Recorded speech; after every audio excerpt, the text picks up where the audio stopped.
ఆ చంద్రబాబుకు దాస్యం చేసేదానికంటే చచ్చిపోవడం బెటర్ అయ్యా. ఆ చంద్రబాబు మోచేతి నీళ్లు తాగుతావు ఎందుకనే? చంద్రబాబు డబ్బులు ఇస్తే పార్టీ పెట్టిన వాడివి ఇంతకన్నా దాస్యం చేయడానికి ఏం కావాలి ఈ రాష్ట్రంలో? జగన్మోహన్ రెడ్డికి ఎవరు దాస్యం చేయడం లేదు, గుర్తుపెట్టుకో. జగన్మోహన్ రెడ్డిని ప్రేమిస్తున్నారు, నువ్వు దాస్యం చేస్తున్నావు.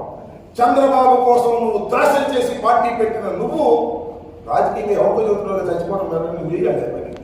ఇంకోటి కాదని కూడా మనం చేస్తున్నా. అట్లా ఇంకో మాట మాట్లాడి చాలా చిత్రం వేసింది నాకు. అసలు జ్ఞానం ఉందో లేదో తెలియదు నాకు. బీజేపీకి జతకట్టినందువల్ల జనసేన టీడీపీకి ఓట్లు వేయకూడదని ప్రజలందరూ అంటున్నారు. ముస్లింలందరూ కూడా బీజేపీకి తెలుగుదేశానికి ఓటు వేయకూడదని అనుకుంటున్నారు. ఆయన చెప్పాడు. ఎందుకంటే బీజేపీతో కలిసాం కాబట్టి. బీజేపీ ఒక మతతత్వ రాజకీయ పార్టీ కాబట్టి, దాంతో మేము కలిసాం కాబట్టి ముస్లింలు మాకు ఓట్లు వేయకూడదనేటువంటి భావనలోకి వచ్చారు.